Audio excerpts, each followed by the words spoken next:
안녕하세요. 김호준입니다. 문화예술계 블랙리스트 사건의 1심 선고가 어제 있었습니다. 김기춘 전 비서실장에게는 징역 3년, 조윤선 전 장관에게는 집행유예가 선고됐습니다.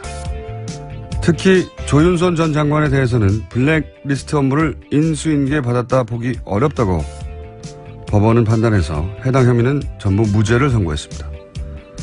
이 무죄 대목이 이해하기 어려운 것은 전임인 박전우 전 정무수석이 후임인 조윤선 전 장관에게 전화로도 만나서도 블랙리스트 업무를 설명했고 처음에 웃으면서 듣던 조 장관이 나중에는 표정이 어두워졌다고 구체적으로 블랙리스트 인수인계에 대해 진술을 했다는 겁니다. 전임이 인수인계했다고 하는데 후임이 안 받았다는 게 저는 이해가 안 갑니다. 엇갈리는 진술이 있긴 합니다. 정관주 전 문체부 1차관은 조 전 장관에게 보고했다면 지원 배제 업무가 중단될 수도 있었는데 그러지 못해서 후회된다는 진술을 했습니다. 하지만 그 진술은 자신은 보고하지 않았다는 것이지 그 누구도 조 전 장관에게 블랙리스트 업무를 인수인계하지 않았다는 말이 아니지 않습니까? 또 자신이 보고를 했다면 중단될 수 있었을 텐데 하는 것은 실제로는 실행되지 않은 자신만의 생각이고 후회지. 그게 어떻게 조 전 장관이 그 업무에 책임이 없다는 근거가 될 수 있는지. 조윤선 전 장관 블랙리스트 혐의 무죄.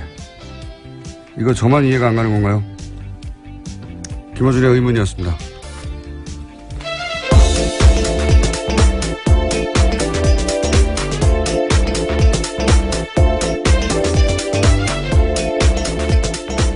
시사인의 김은지입니다. 네. 이 선고는 크게 화제가 되고 있어요. 블랙리스트. 네, 관련. 그렇죠. 자, 간단하게 일단 사실관계를 요약해 주세요.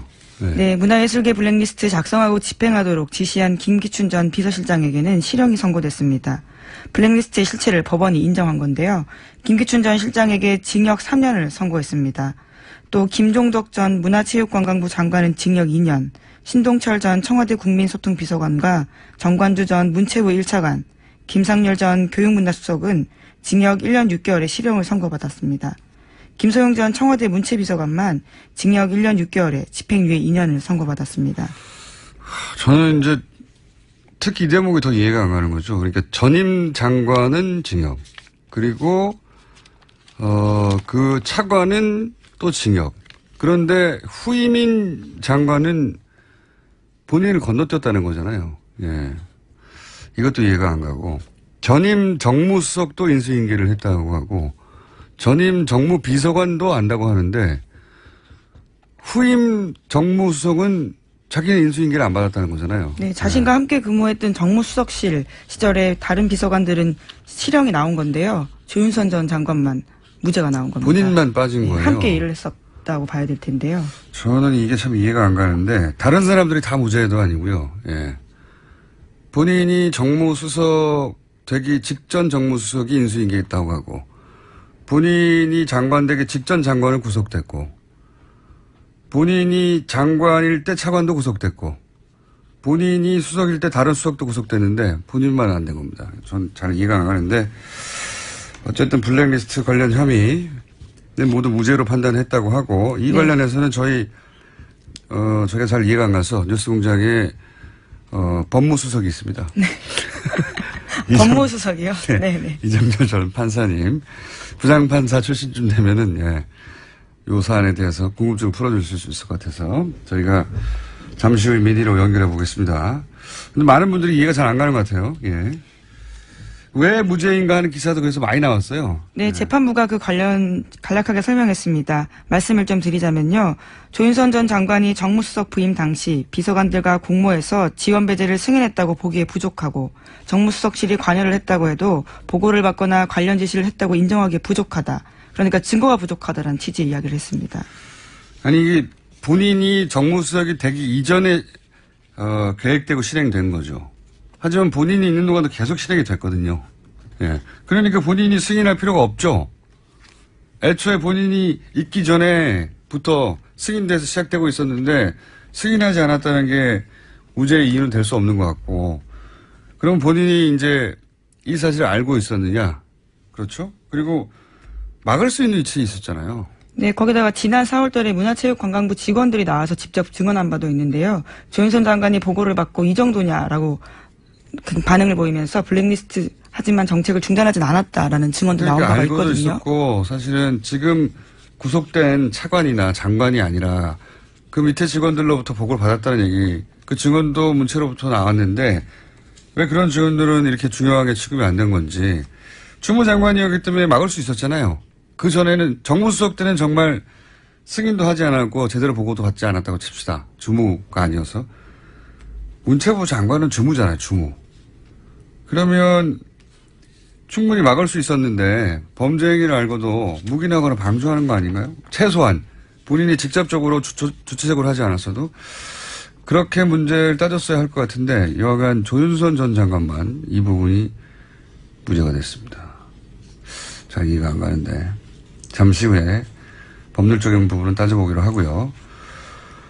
그래서 언론들이 왜 무죄인지 각자 자기들 나름대로 해석을 내놓고 있는데 뭐 사실 크게 와닿지는 않아요. 네. 많은 언론들이 왜 무죄인가 기사를 내긴 냈습니다만 요약하면은 직접 승인하고 직접 지시하지는 않았다라고 판단한 것 같다. 이 정도 추정이거든요. 예. 네, 그렇죠. 증거가 부족하다는 취지인데요. 어제뿐만 아니라 다른 부분도 눈에 띄는 게 있었습니다. 박근혜 전 대통령 책임 부분도 재판부가 명시한 게 있거든요. 예. 네. 근데 이제 여기서 공범 관계를 인정하지 않은 거기 때문에 박근혜 전 대통령 블랙리스트 관련해서는 공범 혐의가 있는 걸로 아는데, 예. 그 부분은 어떻게 될지 또 물어봐야 되겠습니다. 이 재판의 결과가 박근혜 전 대통령의 재판에 영향을 미칠 수 있다. 이 재판 자체로는 그런 판결 내용이 없지만 그 결과가 미칠 수 있다고 하는 전문가들 분석이 있기 때문에 그 부분도 한번 짚어보기로 하겠고요. 다음 뉴스는요? 네, 그렇지만 어제 재판에서 대다수 피고인에게 국회에서 위증한 혐의는 유죄가 인정됐습니다. 블랙리스트 사건 피고인 7명 중에서 4명이 위증 혐의로 기소됐거든요. 이 중에 김기춘 전 실장, 조윤선 전 장관 등이 포함되어 있는데 재판부는 위증의 의무를 충분히 인식하고 있으면서도 진실을 은폐하는데 급급해서 위증했다라면서 유죄를 선고했습니다. 국회 위증을 유죄로 대부분 인정한 거는 우리가 의미를 부여하고 주목할 만한 사안인 것 같습니다. 대부분 위증했다고 흔히 말하는 솜방망이, 예, 대충 이렇게 넘어갔었는데 이번에는 책임을 분명히 따지긴 따졌습니다. 예, 그것이 위법하다고 따졌고 이 이야기 하면서도 저는 잘 이해가 안 가는 게 여전히 조 전 장관에 대해서 청와대 지시로 지원 배제 업무, 지원 배제라는 말도 참 웃겨요. 예, 블랙리스트죠. 예. 네.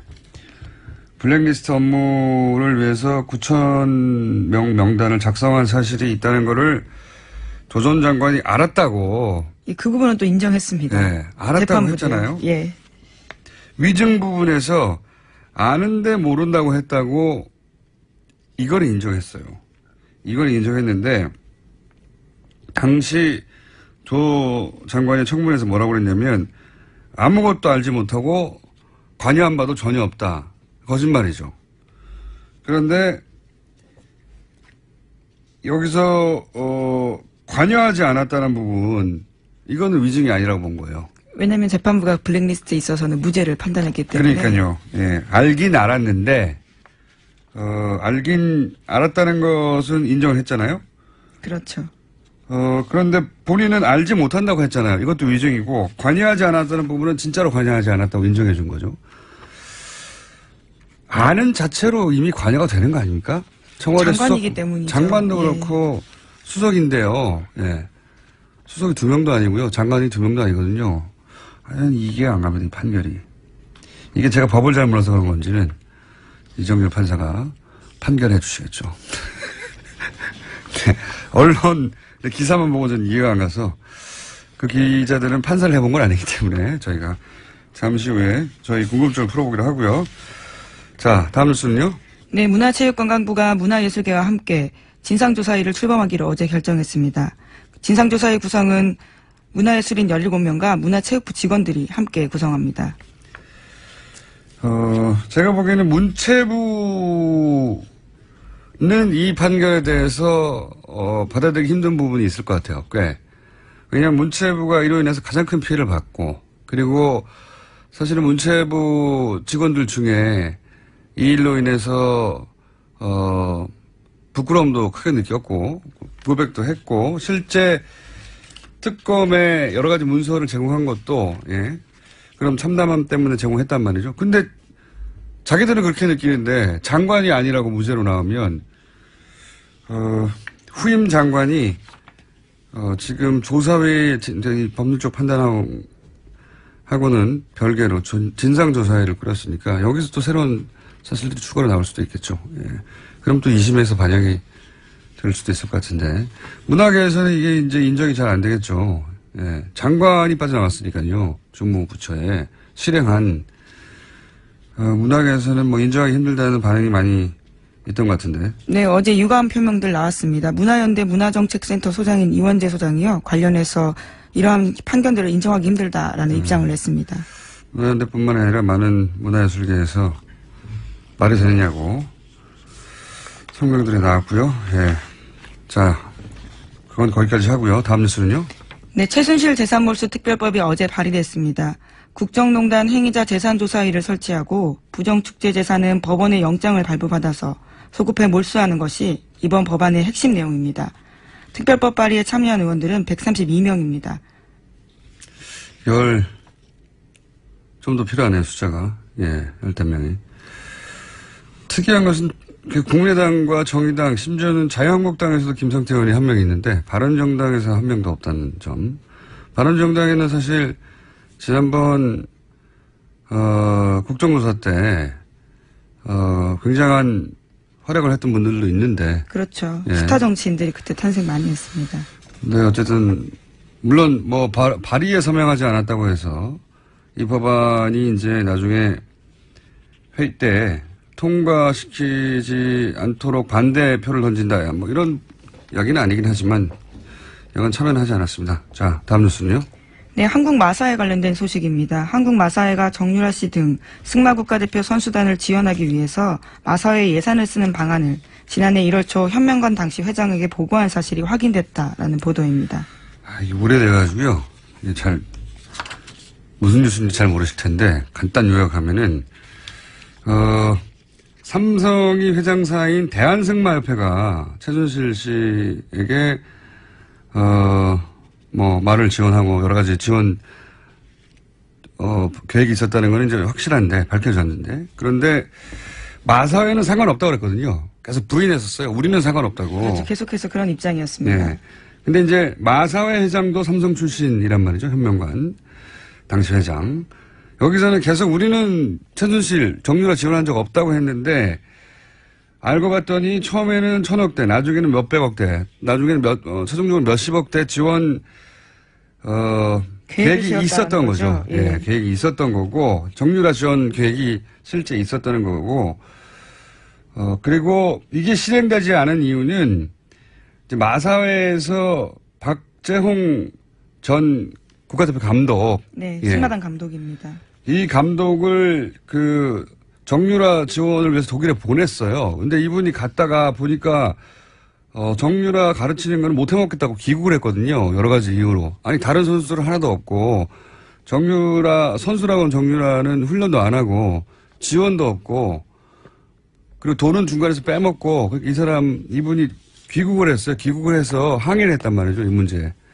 그 문제가 불거지기 시작하자 그 지원 대책이 실행에 옮겨지지 못한 것이지 그렇게 실행에 옮겨지지 못하자 우리는 한 적이 없다고 부인하고 있었는데 이제 계획이 있었다는 사실이 확인된 거죠. 네, 해당 문건이 나온 겁니다. 그러니까 한마디로 말해서 대한승마협회 마사회 말과 관련된 모든 기관들이 정유라 지원을 위해서 계획을 가지고 있었다는 그런 이야기입니다. 그게 계속 부인했는데 증거가 나왔다는 얘기입니다. 전방위로 정유라 선수 하나를 왜 지원했겠어요? 그거는 최순실 혼자만의 힘으로 됐겠는가. 당연히 박근혜 대통령의 뒤에서의 승인이 있지 않겠는가. 그런 입증하기 위한 물증 하나 더 나온 거죠. 자, 잠시 후에 저희가 바로 이정열 판사 연결해야 되기 때문에 오늘 좀 짧게 해야 될 것 같은데 제목 정도만 체크하고 넘어갑시다. 예. 네, 박근혜 전 대통령의 청와대에서 직무정지 중에도 업무 추진비를 하루에 800만 원꼴로 썼다라는 보도도 나왔습니다. 지금 현 정부는요? 예, 현 정부 같은 경우에는 하루에 760만 원 정도 차이가 납니다. 예.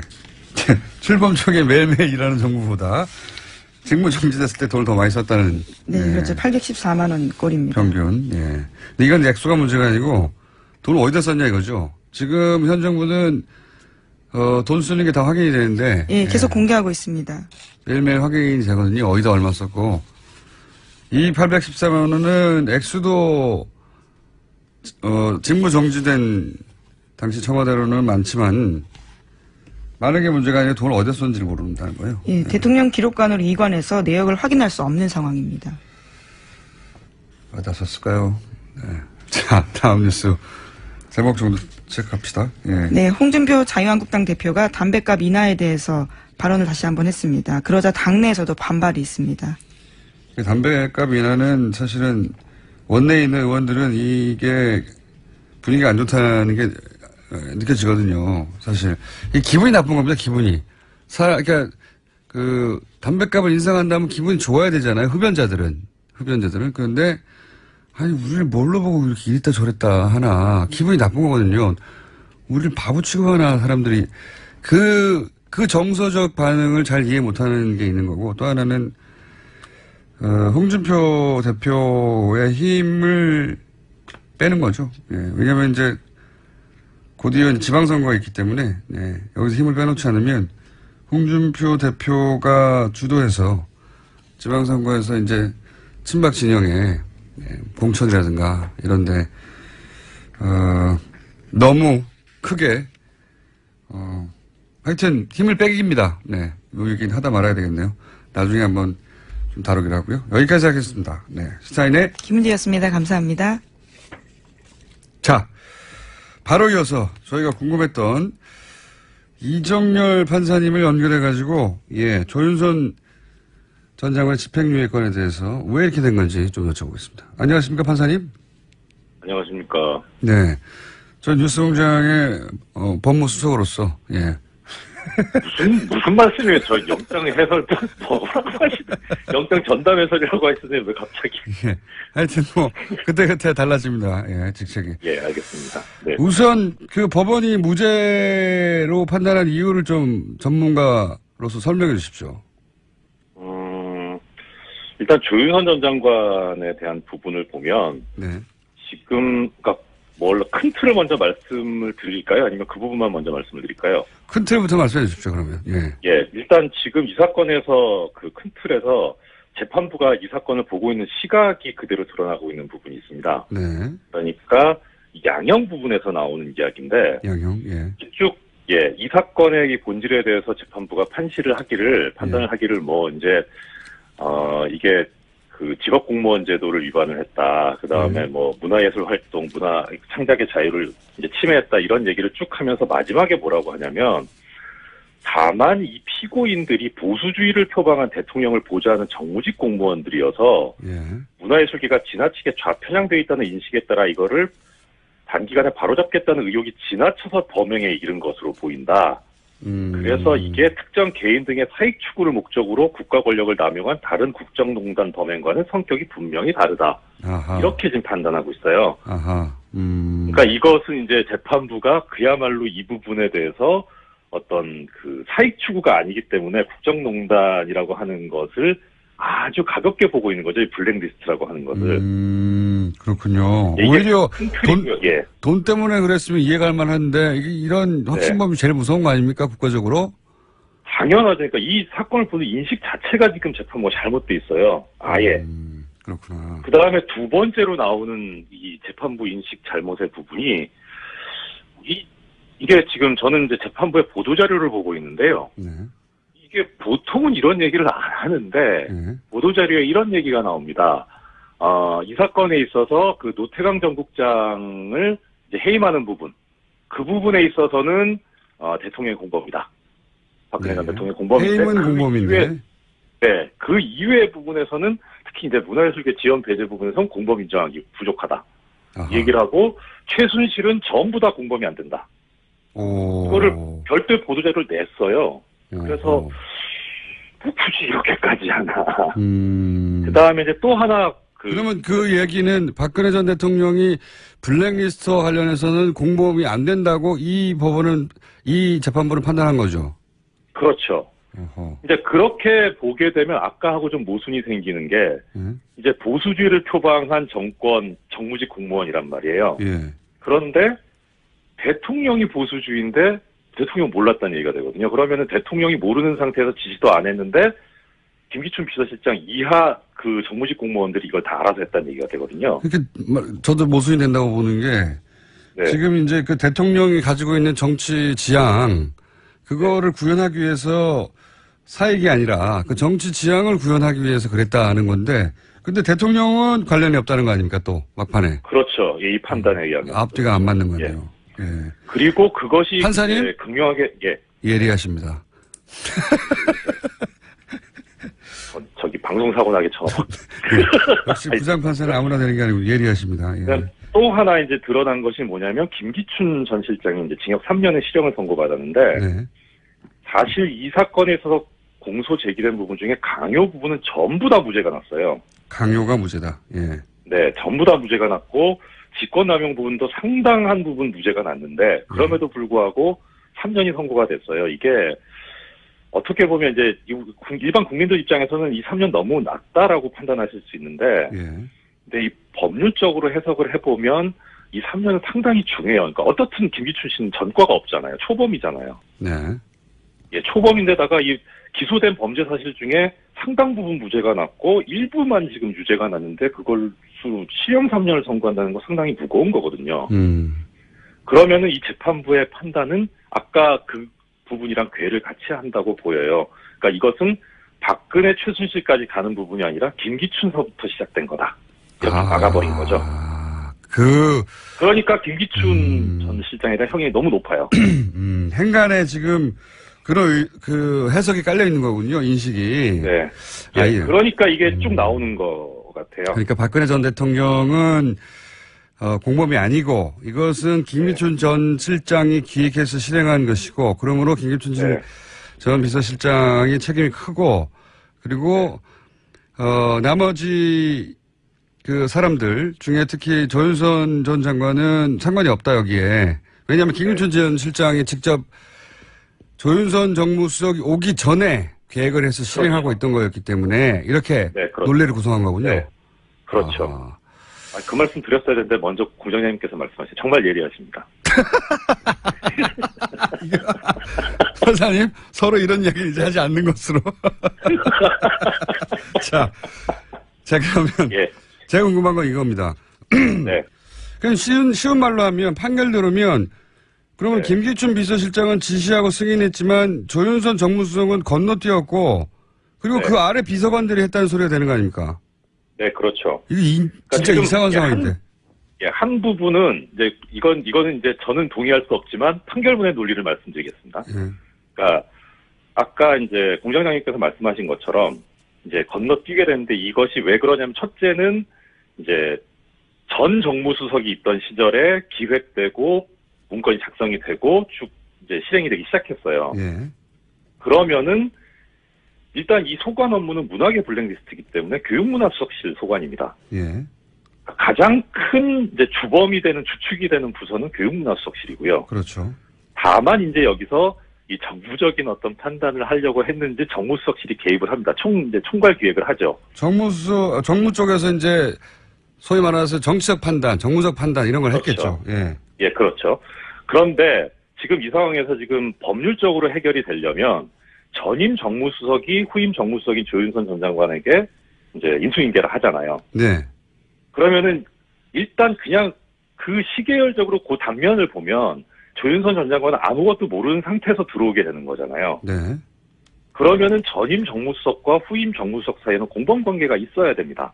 업무 인수인계를 했다고 전임 박전우 전 정무수석이 얘기를 했거든요. 진술을. 그러니까요. 예. 그러니까 공범 관계가 있어야지 그래야지 후임 정무수석이 나중에 이 그 역할 분담에 참여하게 되는 그런 논리성을 가지게 되는데 예. 문제는 이 전임 정무수석은 기소가 되지 않았던 것 같아요.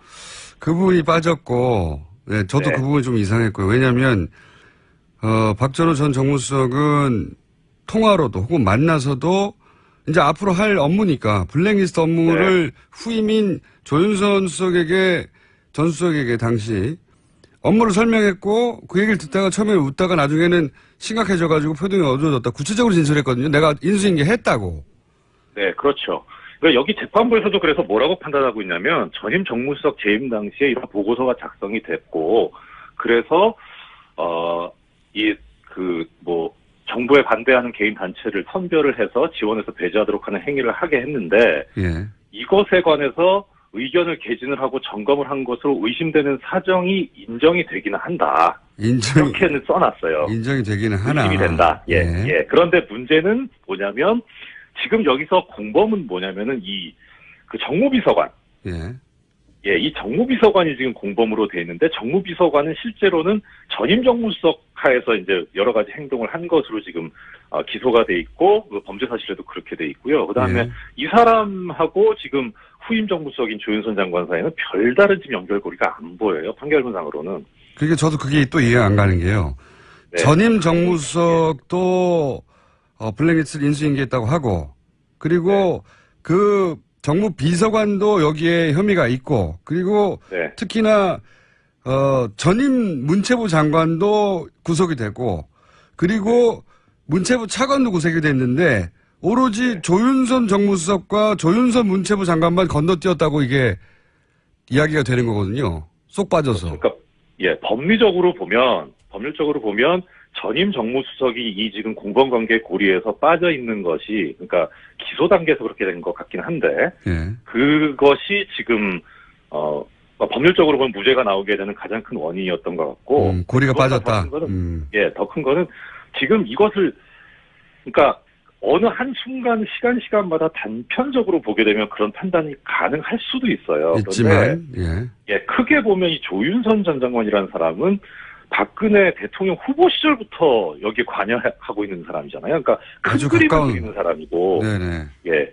그리고 최종적으로 이 사람이 가는 곳이 문화체육부 장관이거든요. 여기는 완전히 이 블랙리스트를 실행하는 그 손발이 되는 자리에 가게 되잖아요. 그렇죠. 그러니까 기획부터 집행까지 풀코스를 다 담당했던 분인데 어느 한 단면만 보고 이것이 직권남용이 아니더라고 본 것은 너무 단편적으로 본 거다, 재판부가. 그럼 이거 어떻습니까?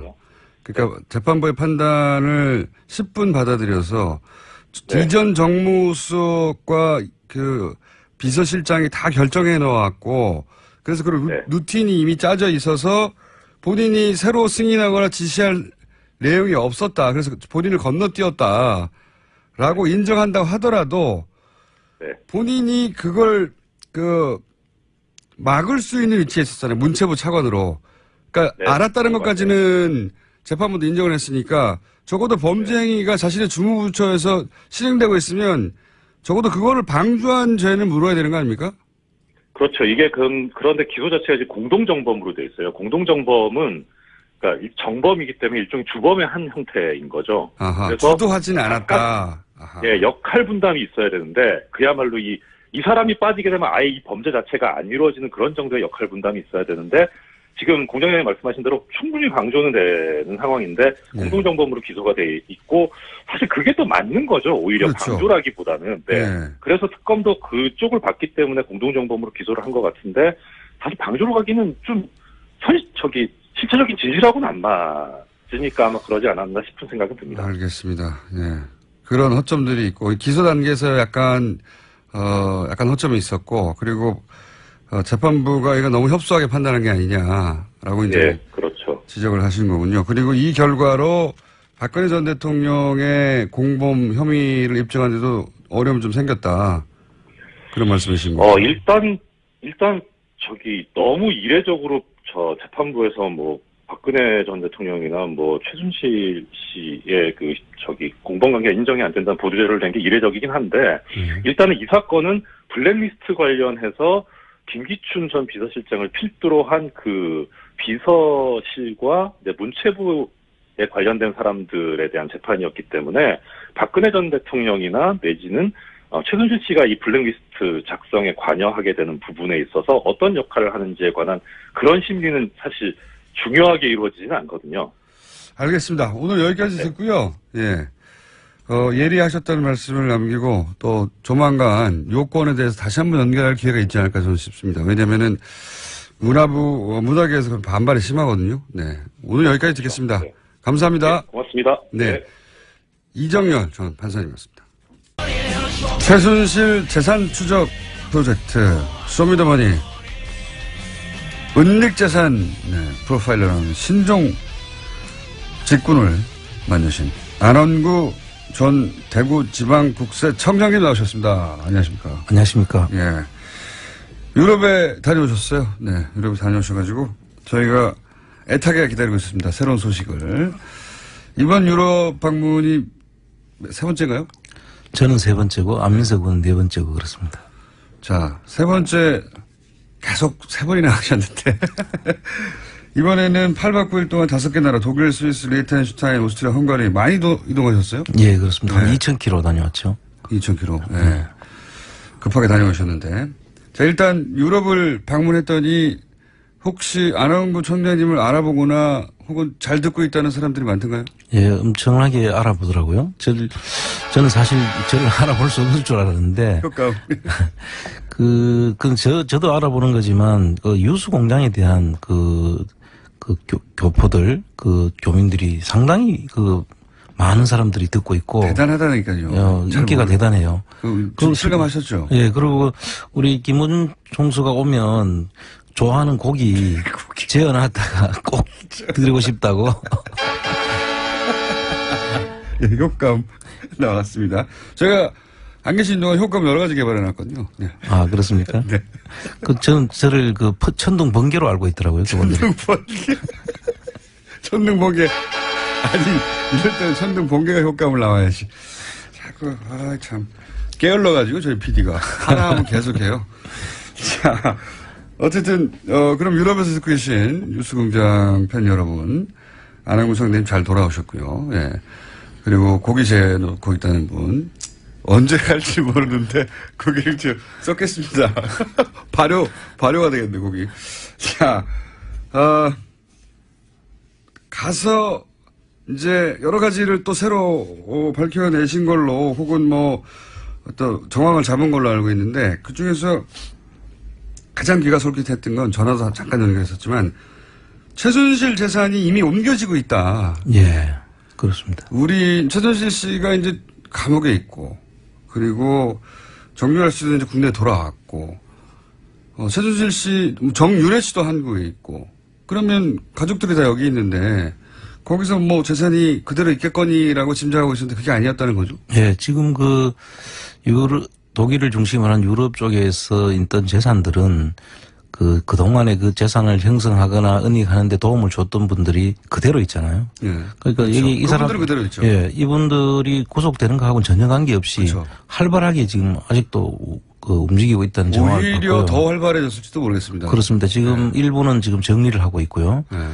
또 정리하는 걸 따라가다 보니까 또 새로운 그동안에 우리가 알지 못했던 재산까지 발견하는. 새로운 재산도 발견했고. 예, 그렇습니다. 정리는 예를 들면 어떤 식으로 하고 있습니까? 지금 다른 사람 앞으로 그 재산을 넘기는 거죠. 그럼 이제 넘기는 과정을 저희들이 추적하다가 그동안에 몰랐던 재산을 또 발견하게 된 것인 거예요. 넘겨받는 사람은 그럼 누굽니까? 조력인으로 보이는데요. 넘겨받는 사람들은 유럽에서 이분들을 조직적으로 회사를 만들어주거나 또는 회사를 만드는 데 이름을 올리거나 했던 분들로 저희들이 추정을 하고 있습니다. 그러면 지지난 시간에 이게 이제 페이퍼 컴퍼니인데 이름만 있는 페이퍼 컴퍼니가 아니라 부동산 형태로 존재하는 페이퍼 컴퍼니다. 그렇습니다. 예. 네. 여기서 페이퍼 컴퍼니라는 건 그러니까 실소유자가 따로 있고 대리인을 내세운 거라는 거죠. 그렇죠. 예. 위장회사라고 보는 게 더 정할 것 같습니다. 예. 그러면 결국 이번에 발견된 재산들이 있지 않습니까? 호텔이라든가 여러 가지. 예. 이 국정농단 이제 사태가 터지고 나서 거기서 승마장이라든가 그 구입한 호텔이라는 게 좀 밝혀졌잖아요. 예. 일부가. 근데 그런 재산들이 결국은 최순실 씨 다른 재산을 대리했던 위장회사로 넘어가는 겁니까? 그렇죠. 그리고 사실은 이 재산들은 범죄 수익에 관련된 재산으로 봐야 되거든요. 예. 그 최근에 이루어진 것이고요. 특히나 확실하죠. 그거. 예. 최근에. 그래서 이런 부분들은 범죄 수익을 우리가 환수를 하기 위해서 이 확정이 되기 전에는 확정된 보존 압류라는 조치를 취해서 그 재산이 없어지지 않도록 국내에서라면 국내에서라면 그렇고 네. 또 외국에 있는 경우라도 그 외국 그 당국과 협조를 해서 네. 그런 조치들이 되도록 했어야 되는 거죠. 되는데 거기까지 챙기지 못했군요. 그렇습니다. 그 틈 사이에 이 재산들이 그러면 그 대리인 위장회사를 갔다는 건 결국 최순실 씨 재산이 이름만 바꿔서 그냥 옮겨졌다는 거 아니에요? 이제 그게 사실 조사를 통해서 밝혀지면은 이제 사행위 취소를 통해서 이제 그걸 밝힐 수는 있습니다. 그런데 그 한 단계를 더 넘어야 되니까 사실 힘들게 돼 있죠. 그러니까요. 그러면은 그것이 위장회사이고 지금 그 발견됐을 때는 최순실의 재산이었는데 확실히. 예. 지금은 위장회사로 의심되는 회사로 넘어갔으면 그 위장회사가 위장회사라는 것까지 밝혀야지 이제 환수할 수 있는 거죠. 그렇습니다. 예. 이거 어려워지는군요, 점점. 그리고 또 새로 발견된 재산도 있다고 하는데.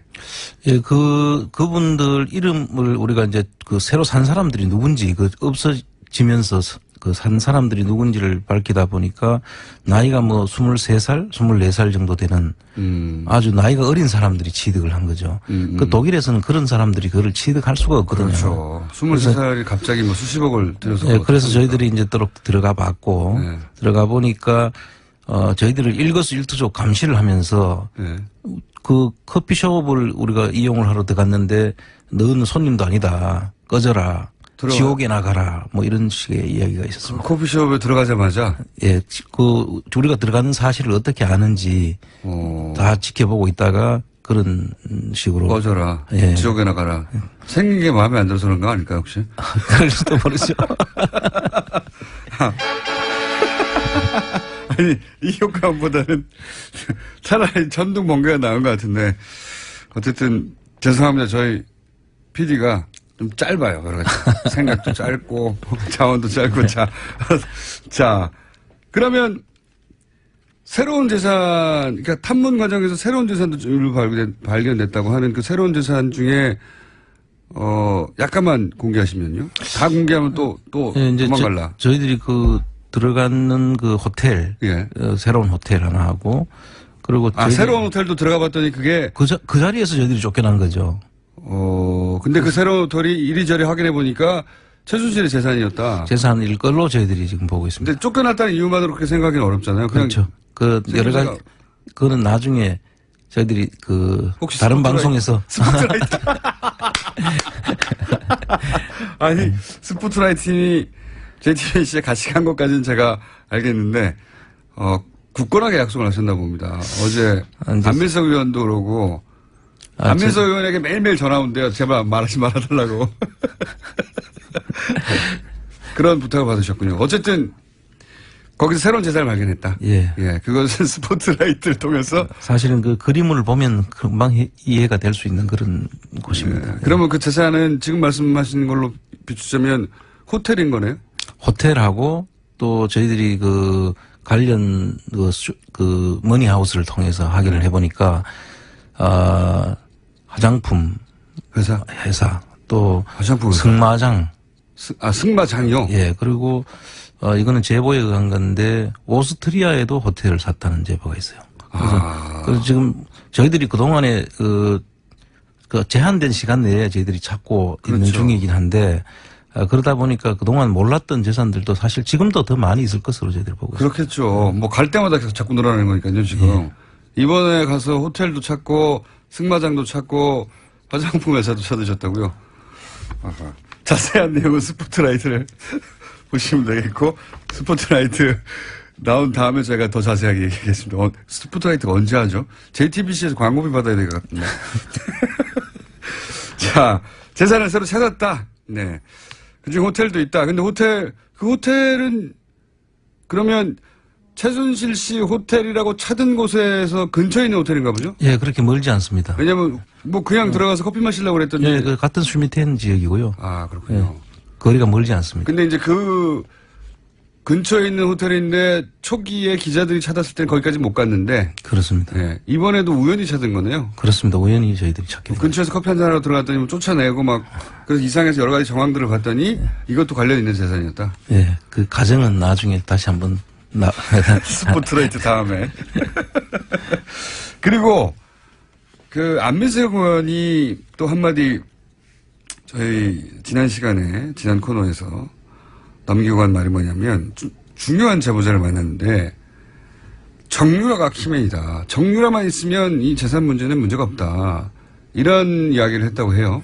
예, 지금 자세히 얘기해 주세요. 한 60대 여성분인데요. 그 저희들이 구체적인 내용은 지금 말씀드릴 수가 없고 그 내용을 잘 아시는 분인데 역시 스포트라이트 때문에 말씀하셨죠? 아니요. 그거는 저희들이 그 스포트라이트하고는 관계없이 그분을 저희들이 또 노출시킬 수가 없는 그런 정황이 있습니다. 근데 요약하면 정유라가 재산의 키맨이다? 예, 그렇습니다. 정유라가 있는 한 이 자금의 흐름이라든지 그 다 움직일 수 있다. 저도 그 뭐가 이상했냐면 정유라 씨는 돈이 없다고 하고 그리고 최순실 씨는 한국에 구속돼 있는데 근데 그 덴마크에서 구금돼 있는 기간 동안 변호사가 덴마크에서 가장 비싼 변호사였거든요. 예. 그런 사람들 몇 천만 원은 안 되거든요. 그렇습니다. 그 돈은 도대체 어디서 났을까 궁금했었는데. 그 지금 저희들이 이제 다니면서 확인한 바로는 본인이 직접 가서 찾을 수 있는 그런 형태의 금융 자산이 숨어져 있을 것으로 저희들이 짐작하고요. 그것을 이미 정유라한테 다 넘겨졌지 않을까. 그래서 지금 일어나고 있는 그 정유라와 최순실 모녀 관계의 갈등 부분도 갈등 부분도 저희들은 그냥 예사로운 그 상황으로 보지를 않고 있습니다. 3세대와 2세대가 돈을 놓고 주도권 사용하는 것일 수도 있다. 그것일 수도 있고 또는 오히려 계획적인 그 자기들이 의도된 대로 지금 움직이고 있는 것이 아닐까 이런 진역도 가능하죠. 알겠습니다. 자, 하여튼 중요한 제보자, 그러니까 정유라가 키맨이라고 말할 정도면 내막을 자세히 아는 사람 아닙니까? 그렇다고 봐야죠. 그러니까 지금 다 밝힐 수는 없는데 하여튼 여러 가지 중요한 제보를 했군요. 예, 뭐 그 외에도 뭐 많은 제보들을 저희들은 해줬고요. 그러면 쭉 앞으로 푸시면 되고요. 네. 예. 오늘 다 푸지 마시고. 그리고 이제 저희가 이제 방송 전체가 스포트라이트 광고가 되고 있기 때문에 손석희 선생님에게 청구서를 보내드리도록 하겠습니다. 외환은행 스위스 사무소 이거 불필요한 곳에 그러니까 우리나라와 스위스가 거리가 없는 시점에 외환은행 스위스 사무소가 만들어졌고 거기에 박근혜 전 대통령의 가까운 친척이 외환은행 장을 했었고 그분이 한국으로 돌아오자 그 은행은 문을 닫았고 지점 문을 닫았고 그리고 그것이 헝가리로 이동한 것으로 보인다라는 말씀을 지난 방송 마지막에 하시고 시스로 가셨어요. 그렇습니다. 그 지점은 확인하셨습니까? 예, 지점은 그 스위스 유니온뱅크 또 크레딧 스위스 은행 그 같이 있거든요. 예. 박정희 전 대통령 비자금이 있다라고 예, 추정되는 곳. 예. 거기에서 한 5분 도보로 5분 거리에 있는데요. 예. 그 지점을 가보니까 상당히 그 땅값도 비싼 곳이고 과거에부터 그 지역은 아주 번화한 곳으로 알려져 있는데 거기에 그냥 아무 영업도 하지 않는 사무실을 거기에 냈다는 것. 영업도 하지 않는. 예. 그리고 그거를 10몇 년간 유지했죠. 예, 76년부터 98년까지니까 20년 가까이. 거기 유지했나요? 예. 그리고 혼자 지점장으로 거기 가 있고. 그렇습니다. 예. 그래서 비자금 관리한 거 아니냐라고 의혹을 가지셨고, 그러면은 그때를 기억하는 또 교포분들이 있을 거 아닙니까? 국민들. 지금 저희들이 이번에 찾아가게 된 데는 그 스위스 현지인입니다. 스위스인인데요. 그분이, 우리가 그 주소를 이제 그 옛날 주소를 확보한다고 갔는데 그 주소가 아니고 그 거리 이름으로 나온 주소와 광장 이름으로 나온 주소가 달라가지고 처음엔 그 주소를 주는 걸 가지고 그 찾아갔던 곳이 프라이빗 뱅킹을 하는 은행이었고요. 네. 그 은행에 있는 은행원이 기억을 더듬어서 그 자리를 찾아준 겁니다. 안 그러면 저희들이 찾을 수가 없죠. 확인하셨고. 그리고 이번에 가셨을 때 이제 그 스위스 은행업에 종사하는 한국 교포들도 꽤 도움을 주셨다고 알고 있는데. 예, 지금 그 스위스 쪽에 지금 저희들을 제보를 확인하기 위한 그런 교포 모임이 결성이 돼 있고요. 그 교포 모임 속에 스위스 뱅크에 근무하는 직원들이 있습니다. 그래서 한국 직원. 예, 한국 교포인데 그 직원으로 있는 분들이 있어서 그분들이 지금 눈을 부릅뜨고 찾고 있습니다. 지금. 네. 대단한 네트워크가 만들어지고 있습니다. 예. 이건 다 국가가 해야 되는 일인데 지금 사비로 하고 있는데 사비로 하는 걸 넘어서서 현지에 있는 분들이 자발적으로 나서서 네트워크를 만들고. 그렇습니다. 네트워크와 지금 뉴스공장과 함께 안원구 총장님과 함께 그분들이 우리 김어준 총수의 팬들입니다. 그분들이 다. 암약하고 있습니다. 효과음 한 번 더 나갈까요? 헝가리로 이동했다고 해가지고 헝가리도 다녀오셨잖아요. 지금 시간이 30분밖에 안 남았네. 네. 헝가리까지는 오늘 다 다루지 못할 것 같고 여하간 헝가리는 다음 시간에 하기로 하는데 그 의구심을 가졌던 것을 일부 확인하셨습니까? 예, 저희들이 확인했다기보다는 여러 사람을 만나면서 그 의심이 더 증폭됐다. 그렇게 이야기할 수 있습니다. 알겠습니다. 열심히 노력하시고 이렇게 힘들게 성과를 만들었더니 JTBC가 열매를 따먹고 있습니다. 지금까지 안원구 총장님이었습니다. 감사합니다. 예, 감사합니다. 최근 경기도지사 출마 여부를 놓고 화제가 된 분입니다. 오랜만에 스튜디오에 직접 출연하셨습니다.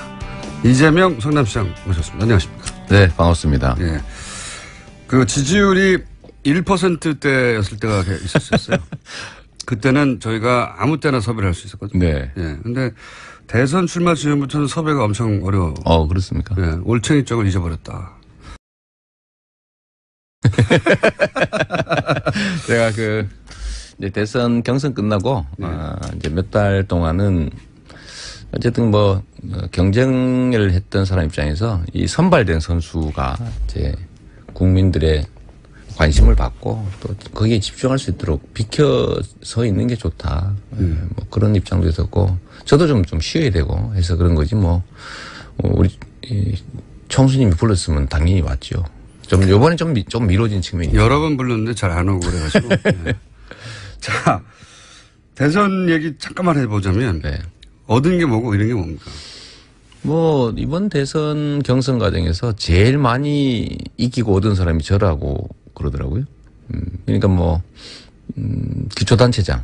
예. 기초단체장이 나름의 성과를 냈다고는 하지만 일국의 국가 지도자 선발전에 어쨌든 후보 선수 예선전이라 뛸 수 있다는 건 영광인데, 그런 정도만 해도 엄청나게 얻은 거죠. 맞습니다. 예. 처음 있는 일입니다. 처음 있는 일이죠. 예. 앞으로도 그렇게 쉽지 않은 일인데. 다른 나라에서도 사례를 찾기 힘듭니다. 예. 기초단체장 정도가 대선 후보로 마지막 순간 계속 거론됐다는 거는 예. 예. 얻으신 거고. 이런 얻은 거는 게 예를 들면 그 말고 또 있죠. 그건 개인적인 거고. 예. 저는 이제 우리 개혁 진보 진영의 의제들을 저는 우리 대한민국 사회에 중요한 의제로 만들어냈다라는 점, 예를 들면 기본소득이든지 정세든 또는 재벌 개혁 문제라든지 공정사회, 공정성장 이런 것들을 우리 국민들이 많이 공감하게 되지 않았냐는 생각을 합니다. 네, 이런 것들도 있죠. 근데 그건 사실 아주 매우 부수적인 것이고. 아니, 이런 것들 중심을 좀 얘기해 주세요. 이런 거라면 좀 좋은 기회였는데, 이게 또 막상 경쟁에 매몰되다 보니까, 좀 원래 가야 될 길에서 약간 벗어난 측면들이 있죠. 평정심도 좀 잃으신 적도 있죠. 그런 것도 좀 화도 나고, 또 가끔씩은 과도한 욕망, 이런 게 분출되기도 하니까, 제일 결정적으로 좀 힘들고 좀 오버가 됐을 때 그런 때였던 것 같아요. 서울시장 미략설 이런 게 있었지 않습니까? 그러니까 우리 지지층들이 저를 의심하기 시작한 거예요. 일면 그런 의심을 할 만한 정황도 사실 있었고, 예를 들면 당대표냐, 뭐, 대선 경선이냐, 뭐, 이럴 때, 어쨌든 다 여러 사람들의 요청도 좀 있었던 측면이 있어서 그걸 접었던 것도 있고, 예를 들면 이기려고 하는 사람의 자세가 맞냐, 뭐 이런 의심을 하고 있는 터에 서울시장을 하기로 내락을 하고 짜고 치는 고스톱이다, 뭐 이런 좀 소문이 광범위에 퍼지니까. SNS를 너무 많이 했다 이런 생각 안 하세요? 그런 것도 있죠. 제가 하지 말라고 말씀드렸죠. 예, 이제. 그건 실제로 뭐 그 얘기 맞는 말씀이었는데, 그 당시에는 좀 잘 안 받아들여지더라고요. 그렇죠. 바쁘니까. 바쁘기도 하고. 할 일도 많고. 눈앞에 벌어지는 일이니까. 네. 지금은 오히려 제가 안 하잖아. 그죠? 그렇죠. 원래 지금 더 많이 해야 되는데, 그때 비하면. 그 평정심을 조금 유지하지 못했던 면이 있어서. 그 정도 규모의 선거 싸움을 처음 해보셨으니까 이거는 배운 게 많으셨을 것 같아요. 그럼요. 다음에는 그러면 안 되겠다는. 지휘자는 좀 멀리서 높이 서서 흥분하지 말아야 되고 평정심, 냉정함을 유지해야 되는데. 그러나 최전선에 서가지고. 이게 마이너의 습성이 남아 있는 거죠. 예를 들면 메이저가 돼야 되잖아요. 아니 시장님은 사실 이해가 가는 측면은 뭐냐면 혼자 힘으로 여기까지 왔어요. 사실. 그래서 그런 거죠. 네. 그 혼자 힘으로 습성이 남아 있다 보니까 돌파해서 어려운 사정이 생기면 모두들 포기할 때 혼자 힘으로 최전선에서 계속 돌파해서 오다 보니까 대선도 혼자 힘으로 돌파할 수 있을 줄 알았던 거죠. 맞습니다. 그래. 어떤 상황들이 그래서 제 부족함이 잘못하셨죠? 그럼요. 제 부족함이 많이 노출된 거죠. 네. 많이 이제 보완해야 되겠죠. 알겠습니다. 2달 전쯤에 제가 뵀을 때 그러면 앞으로 성남시장 3선이냐 경기도지사냐 서울시장이냐 네. 세 가지 옵션이 있는데 뭐 하실 거냐고. 일단은 뭐 사실 1년씩이 남았고요. 이제 내부적으로 제 뭐 의견이라는 건 정리해가는 단계가 분명하지만 아직은 뭐 이거 하겠다 저거 하겠다 이렇게 명시할 단계는 아닌 것 같아요. 뭐 세 가지 중에 가장 가능성이 그나마 높은 건 뭐 그래서 찍기는 좀 그렇고 제가 그렇다 잘 안 넘어가거든요. 그래요? 근데 그러면 순리 따라가는 게 제일 좋다. 그 결정을 가를 변수는 뭡니까? 예를 들어 박원순 서울시장님이 서울시장 3선에 도전하느냐 안 하느냐. 별로 저는 그거는 별로 큰 변수는 아닙니다. 극단의 사례를 들어본 거지. 예를 들어서 서울시장에 박원순 시장이 3선 도전을 한다고 그러면 서울시장에 도전하는 가능성이 좀 낮아지는 거 아닙니까? 사실 매우 낮아지겠죠. 큰 변수 많네요. 아니. 근데 안 하더라도 그러면 서울로 갈 거냐? 그건 전혀 다른 문제죠. 그러니까 박원순 서울시장이 한다고 하면 낮아지긴 낮아지지만 박원순 시장이 서울시장에 도전하지 않는다고 하면 그럼 내가 가느냐? 그건 자동이 아니다. 네, 그거는 그래서 제가 순리라고 하는 얘기를 하는데 성남시장이나 아니면 작은 역할들은 자기가 선택해서 그 의지가 관철될 수가 있습니다.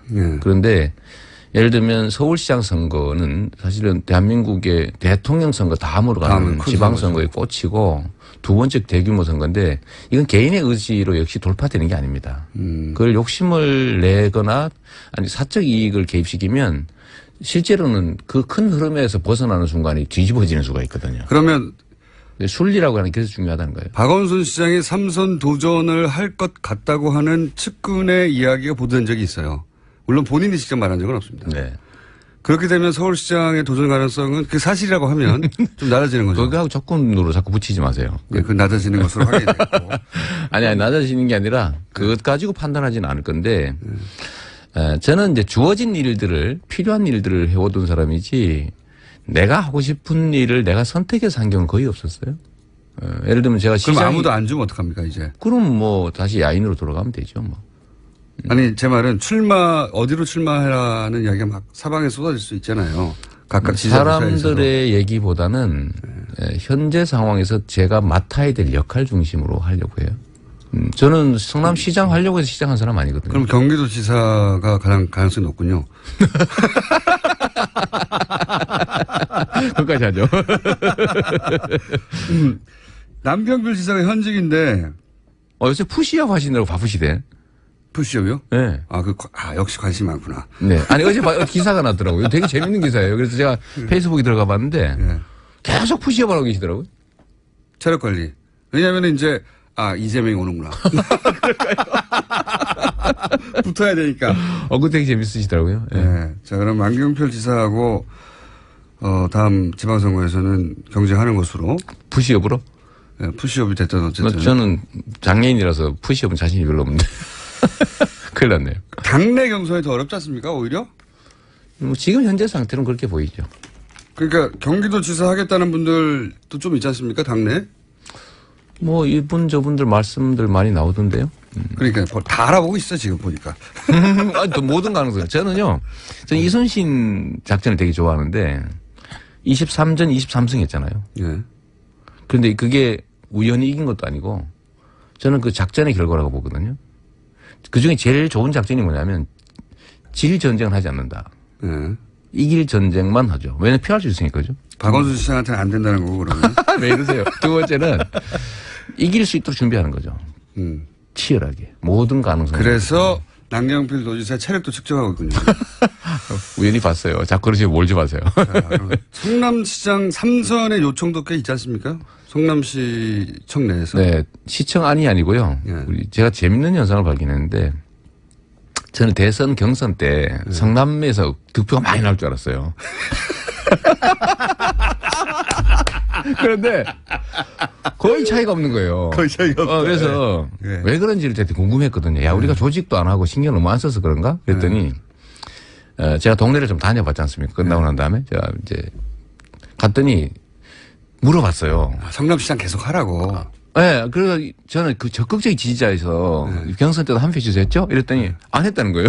왜 안 했습니까? 그랬더니 아니, 삼선 하시지 뭘 어디 딴 데 간다고 그러세요? 이러는 거예요. 그건요, 시장님 기분 좋으라고 덕담하는 거예요. 그런가요? 네. 아니, 그게 그 사람만 들은 게 아니고 제가 얼마 전에 학부모 회장들 면담을 했는데 거기서도 다 똑같이 그러는 거예요. 그러니까 다 같이 덕담하는 겁니다. 아, 그런가요? 네. 그래서 안 되겠다 이거. 그분들은 그냥 문재인 후보가 좋아서 찍은 거예요. 그거 말고 예를 들면 교복 이런 거 네. 다음에 누가 이렇게 저렇게 극렬하게 반대하는데 관철해 주겠냐. 학교 교육 지원 사업 이런 거 상당히 호평받고 있는데 내가 없어질 가능성이 높다 이런 걱정을 하고 있더라고요. 그 시장님 중심으로 생각하시는 거고요. 그분들은 다 문재인, 이재명 시장도 좋은데 문재인 후보가 더 좋아. 물론 뭐 그런 거야 있죠. 있는데 나오신 항상 김에 계속해라 뭐 이런 꽤 많은 것 같아요. 마지막까지 고민할 건 삼선과 경기도지사 정도 되겠네요. 사실 별로 고민 안 해요. 그럼 경기도지사로 결정되는 거예요. 나오신 김에 주요 현안을 몇 가지 여쭤보면은, 네. 그러니까 이재명 논평을 듣고 싶은 사람이 많아요. 왜냐면은 이재명 시장님이 SNS 활발하게 할 때는 무슨 사안 났다 하면 촌철 사진 한 번씩 던지셨거든요. 네. 요즘은 근데 SNS 많이 자제하시고 하니까 궁금해하는 사람들이 많은데 이제 가장 최근 거부터 역순으로 제가 여쭤보면 이명박 네. 전 대통령이 어제 한마디를 했어요. 이거 자꾸 뭘 들추고 정치보복 하려고 하는 거냐. 뭐 아마도 제1롯데 관련한 문건도 나온다고 네. 하고 4대강 뭐 정책감사도 한다고 하고 국정원 댓글 사건도 네. 본인이 대통령 때였고 그다음에 NLL 대화록도 본인이 대통령 때였고 네. 최근에 뭐 아들 의혹도 좀 있고 그러다 보니까 이제 정치보복식 과거사 들추긴 하지 마라. 네. 이렇게 이제 논평을 내기 시작했어요. 좀 더 적극적으로 대응할 것도 같기도 한데 어떻게 논평하시겠습니까? 제가 한번 냈죠. 탈탈 털자. 탈탈. 네, 왜냐하면 정치 보복이라고 하는 게 없는 사건 만들어서 김대중 대통령 간첩 몰아서 막 잡아넣듯이 하는 것을 네. 그런 걸 정치 보복이라고. 네. 도둑질한 거에 대한 책임 묻는 건 그건 보복이 아니라 정의를 실현하는 거죠. 정의와 상식, 원칙을 실현하는 것이어서 자신들의 범죄 행위 또는 부도덕한 행위에 대해서 책임을 묻는 건 당연한데 이것조차도 정치란 이름으로 좀 보호받고자 하는 거. 이거는 그야말로 구태 중의 구태죠. 이런 걸 적폐라고 해요. 과거에는 그게 가능했죠.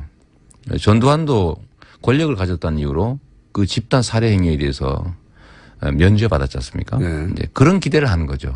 근데 세상이 바뀌었기 때문에 범죄 행위에 대해서는 책임을 묻는 거, 잘못한 것에 대해서 책임을 지는 것, 이런 것들은 상식 중의 상식이기 때문에 그런 의미의 정치 보복이라면 저는 맨날 해야 된다. 이렇게 생각하죠. 그런 의미라고. 네. 네. 그리고 제1롯데 월드 얘기는 제가 그 민주당 부대변인을 할 때 제가 네. 집중적으로 문제 제기했던 거죠. 맞습니다. 10년 부대변인 전. 하셨죠. 네. 네. 그때만 해도 아무도 몰랐어요. 아무도 몰랐죠. 그래도 뭐 과거의 뒤집어 좀 나오는데 저는 진짜 뭐 나름 그때 당시도 아무도 언급 안 하는 거. 제가 친구를 위해서 조국을 버린 MB 이렇게 제가 비판 논평 내고 그랬죠. 그다음 뭐 뭐 경고도 받고 그랬는데 그게 저는 아니 어떻게 그 사이 롯데가 재벌가의 개인적 그야말로 소망이잖아요. 그렇죠. 뭐 최고의 건물을 짓는 거. 그것도 롯데 이 월드 자리에. 그 부지 자리에. 그 부지. 예. 얼마나 엄청난 특혜를 받은 부지거든요. 그것도. 예. 근데 그거를 세상에 대통령이. 보수 대통령이 그것도. 아니 안보를 중시한다는 대통령이. 그러게요. 안보 보수. 비행장 그 활주로를 바꿔가면서까지 허가내 주는 걸 보고 이거는 언젠가는 책임을 물어야 된다. 제가 그때도 주장했는데요. 지금 그 이제 저는 명백한 직권남용이라고 생각하죠. 그때 공구참모총장이 서경찬 이후로 사퇴하기도 했죠. 반대했었으니까요. 네. 사실은. 공군에서. 그러니까 저는 그 모든 과정들을 보면 반대하는 그 책임자들을 압박을 해가지고 결국은 해서는 안 될 일을 했기 때문에 명백한 직권남용이라고 보기 때문에 대통령 재임 기간 동안 공소시효는 진행되지 않는다. 처벌할 수 없으니까요. 그렇기 때문에 지금 공소시효도 남아있고 해서 뭐 철저히 조사해서 엄중하게 처벌해야 된다. 말단 공무원들이나 뭐 관료 수준의 처벌 수위보다 훨씬 높아야죠. 왜냐하면 권한이 크니까. 알겠습니다. 나오신 김에 예, 제가 이제 논평들이 궁금해지는 대목도 뭐가 있냐면 이제 각 정당 왜냐하면은 그 각 정당 주요 정치인들 앞으로 대통령 다시 한번 출마하실 거 아닙니까? 5년 후가 될지 10년 후가 될지 모르겠지만. 저는 대통령 후보에 나설 생각이 있어서 나간 것도 사실은 아니고 불려나간 측면이 있기 때문에. 본인이 불려나갔다고 자꾸 생각하시는 거고. 전 불려나간 게 맞죠. 무슨 기초단체장이 대선을 꿈꿨다면 또라이에 가깝다고 봐야죠. 예전에는 그랬죠. 지금도. 지지율이 올라가니까 마음이 좀 바뀌신 거잖아요. 아니요. 지금도 저는요. 5년 후는 어떻게 될지 알 수 없는 거죠. 전혀 알 수 없고. 알 수는 없지만. 그때에 맞춰서 대선에 맞춰서 자기 행동을 결정하면 반드시 사고가 나게 돼 있다. 네, 그걸 이번에 배우셨군요. 옛날부터 알고 있었어요. 그래도 잠깐 잊어버리신 거죠. 네, 목표를 정하고 행동하면 현재에 충실하지 못하게 되거든요. 네, 항상 하셨던 말씀이시죠. 그렇죠. 저는 더군다나 공직자가 공적 권한을 사적 목표에 맞춰서 행사하는 순간에 망하는 겁니다. 그래서 준비는 되어 있어야 한다고 하셨으니까. 최선을 다해야죠. 그래서 제가 이제 궁금한 것은 최근의 정세에 대해서 어떤 식으로 판단을 하는가 혹은 잠재적인 경쟁자들에 대해서는 어떻게 판단하는가 혹은 각 정당의 미래에 대해서 어떻게 판단하는가 제가 여쭤볼게요. 네. 잠깐만. 나오신 김에 국민의당 제보조작 사건 마무리 단계잖아요. 네. 이 사건 관련해서 아직 해결되지 않은 점이 있다고 생각하십니까? 저는 그 국민의당이 이번에 예를 들면 팩트를 조작해가지고 조작해서 공작을 했다는 걸 보니까 저 당이 정말 저게 국민의 당이 맞냐. 그야말로 사적 욕망을 추구하기 위해서 범죄 행위도 마다하지 않는 그야말로 저기 당이 아닌 거죠. 그래서 너무 세게 나가시죠. 아니 당 아닙니다 저거는. 당이 아닙니다 정말. 그래서 저는 쉽지 않을 거라고 봐요. 존속조차도 쉽지 않을 거다. 해소되지 않은 의혹이 있는가?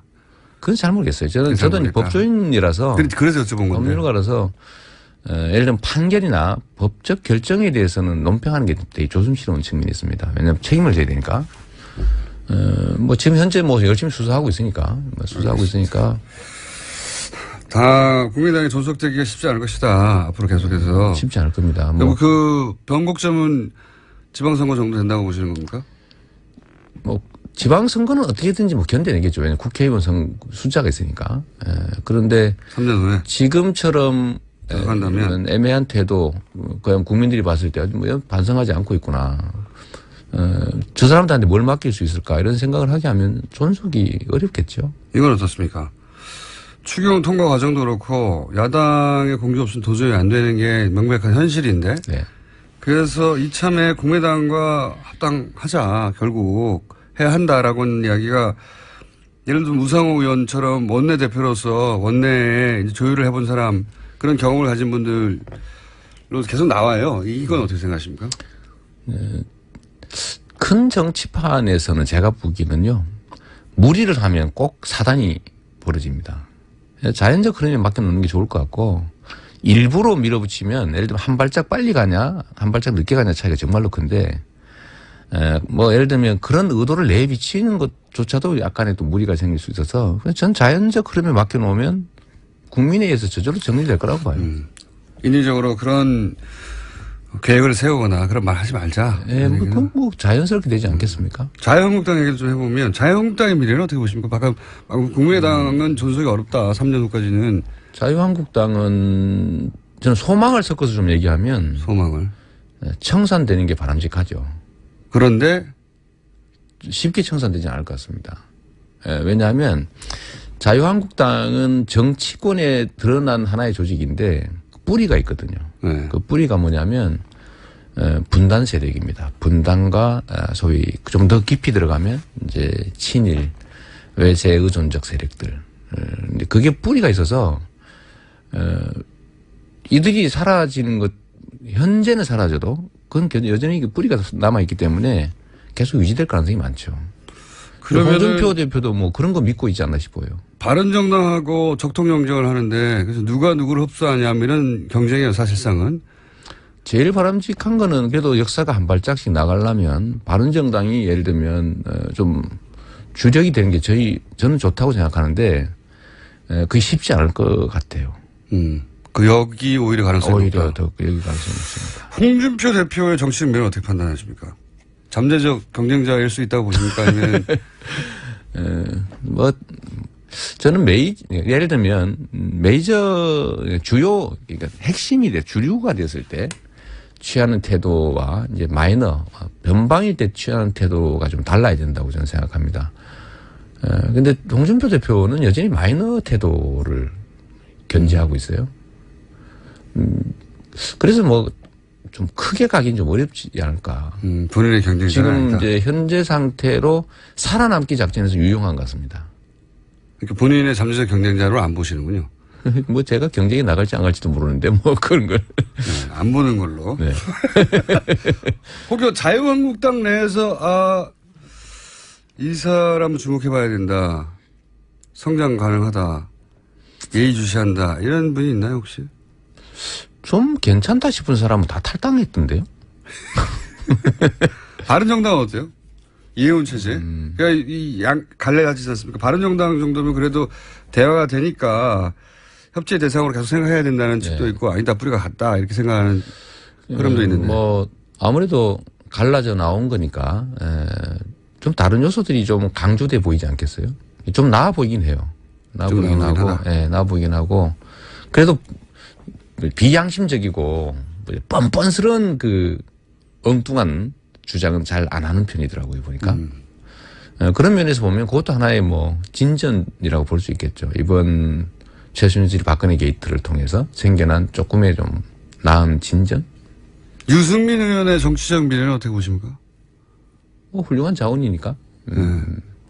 아무래도 뭐 많이 성장하지 않겠냐 저는 그렇게 생각합니다.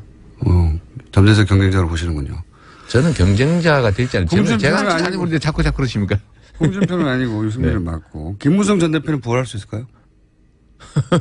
무당으로 부활합니까? 가장 핫한 현안 중에 하나는 이거예요. 문재인 정부가 이제 정부 표현으로는 초고소득층 그러니까 5억 이상 연간 소득 그리고 2천억 이상 순이익이 남는 기업들 상대로 부자 증세를 하겠다 했더니 자유한국당에서 서민 감세라는 프레임으로 담배값 인하를 치고 나왔어요. 원래 증세론자시잖아요. 네. 그럼요. 저는 이제 담배값이나 유류세나 이런 주장하길래 이제 그 첫째는 그 진심이 아니죠.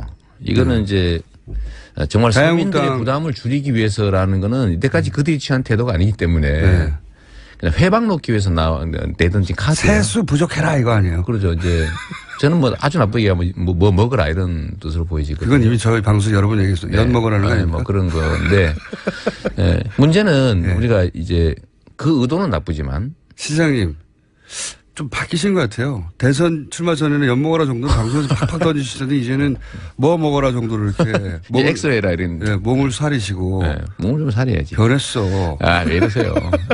근데 일단은 국회 구조를 보건데 말이에요. 좀 현실적으로 이런 얘기를 한번 해봐야 됩니다. 제가 며칠 전에 그 얘기를 들었는데 지금까지 우리의 경험에 당론으로 정한 입법이 통과된 얘기가 없다는 거예요.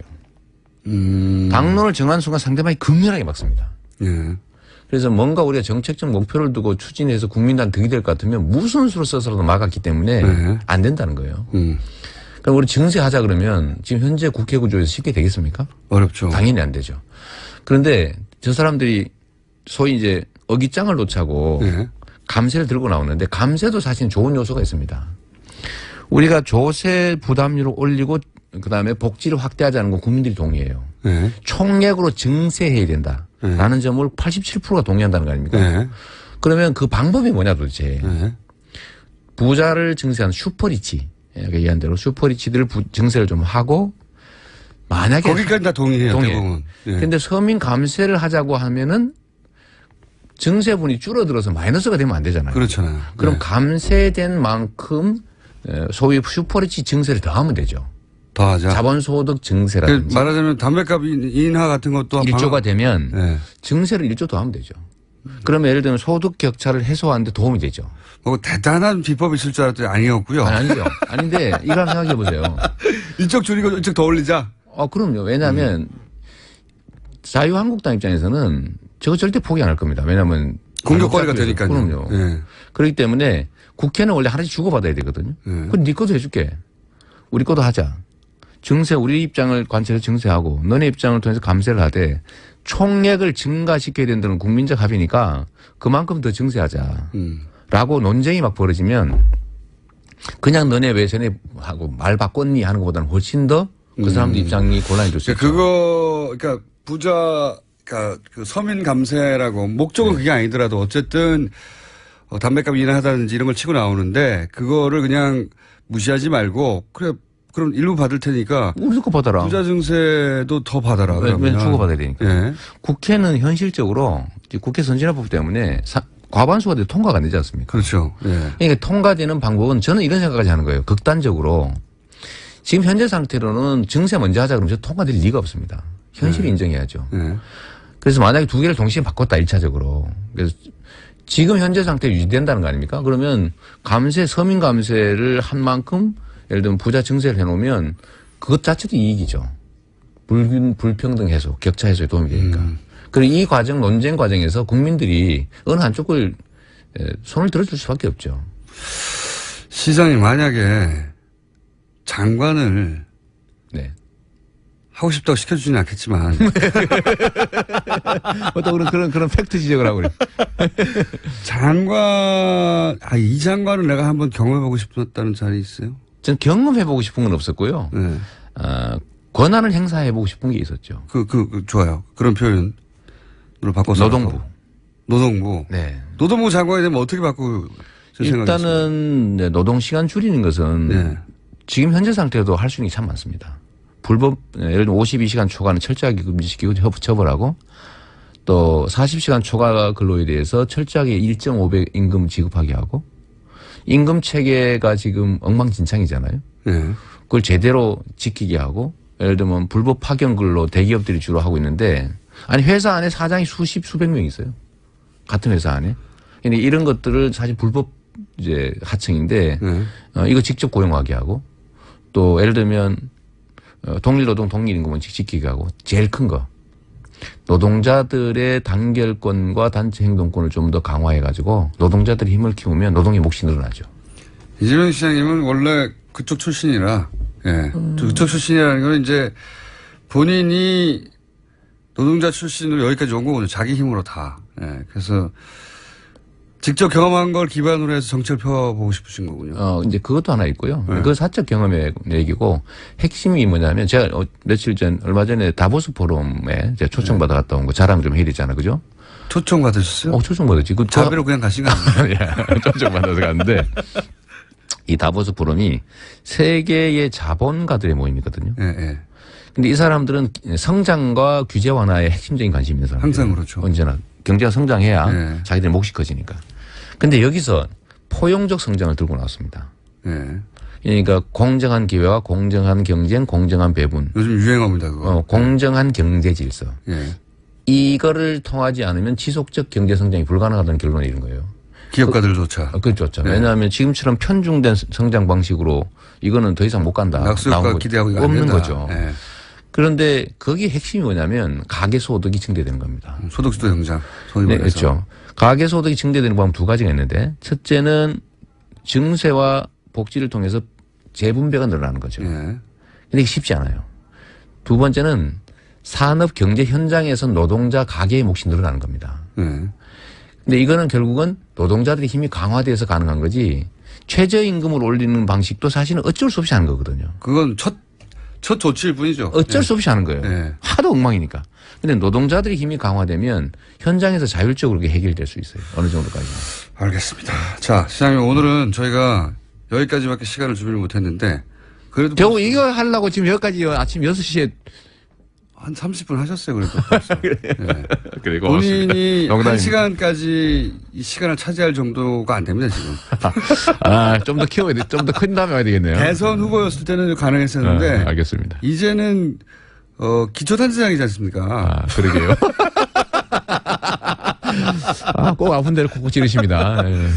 그렇지만 저희가 자주 모시려고 합니다. 네. 앞으로 백수는 아니지만 대선 후보에 비하자면 훨씬 덜 불러주지 않습니까? 여기저기서? 네, 맞습니다. 예. 네, 덜 불러주기 때문에. 뭐 이것만도 감지덕지합니다. 지금 라디오 어디 가보세요. 30분 주나 시간 안 줍니다 이제. 네. 이재명 시장님. 알겠습니다. 본인의 처지를 정확하게 인식하시고요. 앞으로 뉴스공장에서 이재명 시장님을 현안에 있을 때마다 자주 모시는 걸로 하고 그리고 말투가 조심스러워지셨어요. 예. 다시 제가 그 얘기 하나만 할게요. 이게 저보고 왜 자꾸 튀냐 이렇게 얘기를 해서 벼룩은 튀어야 눈에 띈다. 그냥 튀어가지고는 이제 벼룩이 아니다. 이제는 안 튀어도 보인다. 제가 근데 예를 들면 가장 마지막 단계는 소가 되는 건데 소가 튀면 어떻게 됩니까? 미친 소 되잖아요. 아직 소까지는 안 했잖아요. 못 갔지. 못 갔지만. 지금 어디쯤 오셨습니까? 뭐 토끼 정도? 토끼 정도. 그럼 튀어주셔야죠. 네. 토끼는 튀지는 않습니다. 토끼가 튀면 문제가 생기는 거지. 오랜만에 나오셔가지고 자제를 많이 하신 것 같고요. 네, 다음에 자주 모셔가지고 토끼 이재명을 소개해드리도록 하겠습니다. 지금까지 감사합니다. 성남시장 이재명 시장이었습니다. 감사합니다. 네, 고맙습니다. 친절한 AS.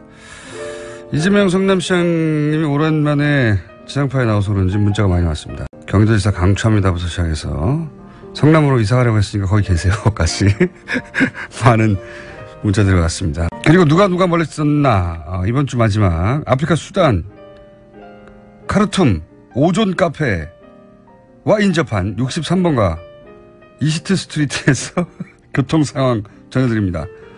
차와 사람과 당나귀가 같은 도로를 사용하고 있습니다. 네. 나 뉴스공장 듣는다고 카밍아웃한 배우가 한 분 계시네요. 네. 봉태규 씨, 황교익 선생님, 원정우 선생님, 내부자들 좋아합니다. 김은지 기자의 뉴스 브리핑이 제일 좋아요. 봉태규 씨. 뭘 제일 좋아하는지는 궁금하지 않았습니다. 네. 여기까지 하겠습니다. 자, 최근에 열심히 여기저기서 공격받고 있는 황교익 마칼렘스 나오셨습니다. 안녕하세요. 예. 이게 벌써 한 3개월 지난 얘기인데요. 네. 그렇죠? 갑자기 혼밥 관련해가지고, 그때 이제 혼밥에 관한 얘기를 잠깐 하셨어요. 그러니까 이 맞아요. 혼밥이라는 트렌드가 있는데, 그건 뭐 취향일 수도 있는데 혼자 먹는 게. 근데 이걸 긍정적인 트렌드인 것처럼 포장하는 건 말이 안 된다, 이거. 그렇죠. 예. 제가 그 이야기를 들었던 그 핵심 내용은 혼자 먹는 밥이 자발적 선택에 의한 것이라기보다는 사회적으로 그렇게 강제된 것이다. 그걸 언론 등이 부추기는 행위들은 그렇게 좋은 것이 아닐 수 있다라는 게 사실 핵심 내용이죠. 그렇죠. 그 이야기를 전개하는 과정에서 제가 했던 것이 사회적 자폐라는 말이 나왔는데 내가 스스로 그 음식을 먹겠다라는 것은 혼밥을 하겠다는 것은 사람들과의 적극적인 단절을 신호를 보내는 것이고, 그러니까 어쩔 수 없이 먹는 혼밥의 이야기가 아니라 저도 어쩔 수 없이 혼자 밥 먹을 때 많거든요. 네. 그리고 또 이런 사람도 있긴 있어요. 어떨 때 나 혼자 맛을 즐기고 싶어서 혼자 먹는 분들도 있을 그런 수 분도 있죠. 뭐 있습니다. 취향의 문제도 있을 수 있죠. 취향, 상황. 뭐 네. 이럴 때의 혼밥을 이야기하는 것이 아니라 나는 혼밥만 먹을래 하는. 네. 혹은 혼밥은 굉장히 세련된 거고 이건 핫한 트렌드고 이게 긍정적이고 바람직한 것으로 그렇죠. 포장되는 문화가 최근에 있는데 문화라기보다는 그런 트렌드가 있는데 그 사회적 흐름은 이거 문제다. 그렇죠. 그러니까 네. 혼밥을 적극적으로 즐기는 그 과정에서 사람들과의 단절이 일어날 수 있다. 그 단절 일어나는 것을 흔히 이때까지의 말하는 방식을 자발적 고립이라고 이야기를 했어요. 사회학이나 뭐 이런 데서 이제 흔히 쓰는 말이죠. 그것은 지금 이제 자폐라는 표현을 하셨고 그렇죠. 또 그런 얘기 나중에 사회적 자폐도 얘기하고 그렇죠. 네.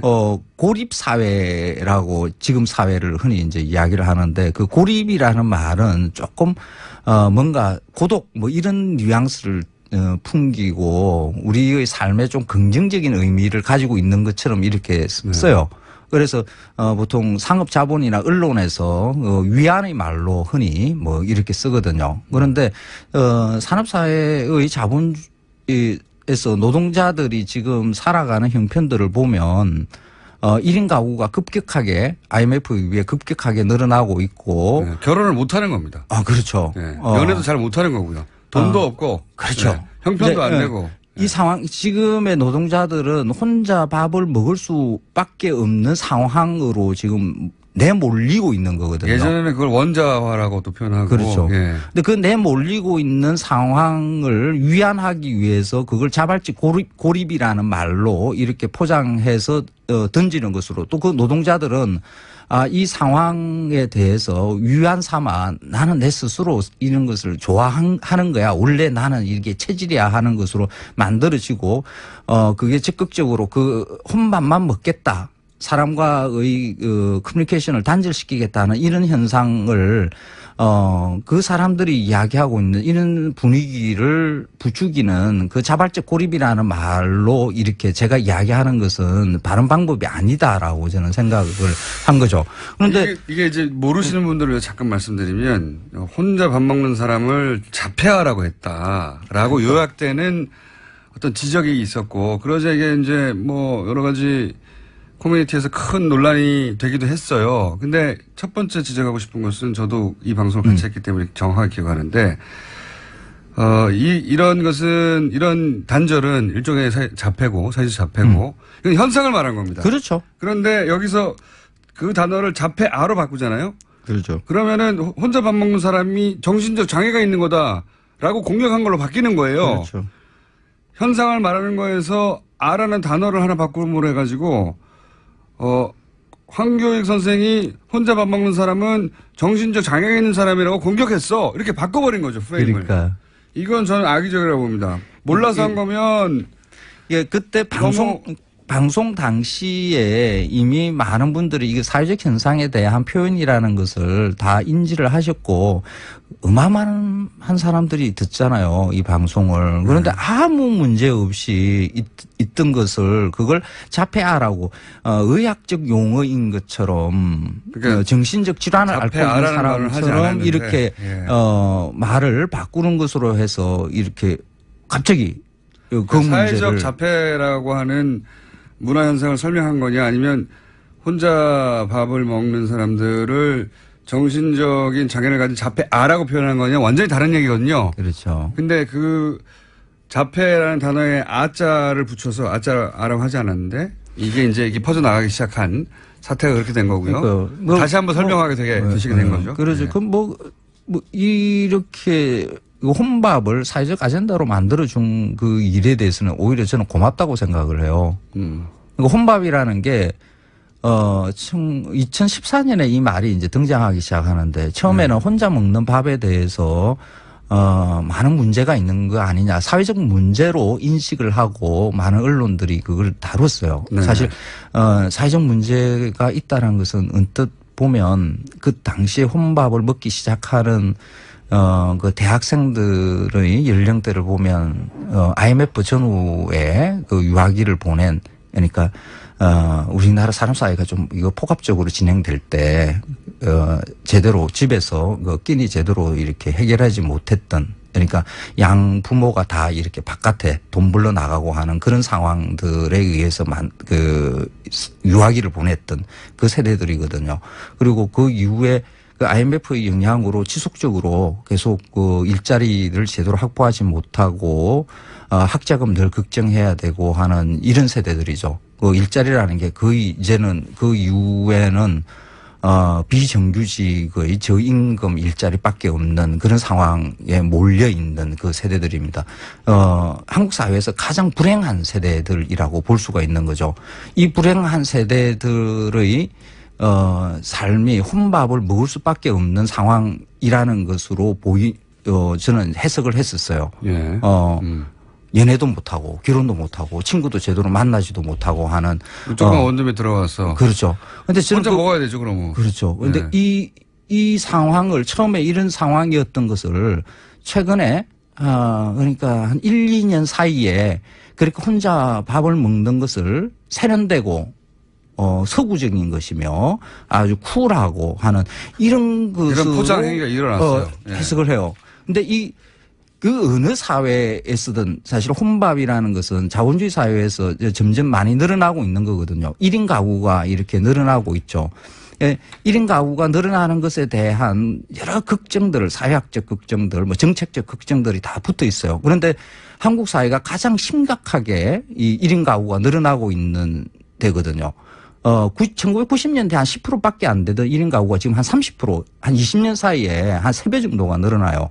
근데 이것을 심각하게 받아들일 수 있는 이 혼밥을 무슨 세련된 삶을 사는 그런 긍정적이고 바람직한 것으로 보게끔 해서 지금 우리가 가지고 있는 현실을 있게 만드는 잘못 이해하게끔 만드는 거죠. 자, 제가 이 문제를 갖다가 억울하시니까 제가 간단하게 정리해 볼게요. 시작은 이렇게 된 겁니다. 이 현상을 일종의 자폐적인 현상이다. 사회적 자폐적인 현상이라고 말씀하신 거를 자폐아로 단어가 바뀌면서 마치 혼자 밥 먹는 사람은 문제가 많은 사람, 정신적인 장애가 있는 사람으로 공격한 양 언론이 보도되면서 이게 촉발이 됐고 그런데 실제 취향이 그래서 원래부터 혼자 먹는 게 좋았던 사람은 옛날부터 있었으니까. 뭐 그런 분도 있어요. 그런 분들을 지적하거나 자유주의자들, 수직 취향이 강한 분들, 이런 분들은 혼자 먹는 그 자체를 혼자 즐기기 때문에. 네, 저도 가끔씩 그런 짓을 하거든요. 그러니까 그런 분을 이야기하는 거예요. 아니고 이거는 사회적 현상으로서의 혼밥을 들여다봐야 되는 거죠. 그리고 사회적 현상. 상황이 마침 혼자서 혼자 먹는 사람을 비난하는 것도 아니고 그게 아니라 사회 구조적 문제로서 사실은 그렇고 싶지 않은데 혼자 먹게 되어버린 그런 이 세태에 대해서 그것을 불러일으킨 구조가 뭐냐 이걸 지적한 것 같다. 그렇죠. 이런 고립 선생님 시간이 끝났어요. 그래요? 황교안 선생님이었습니다. 고맙습니다. 다음 주에 뵙겠습니다. 안녕.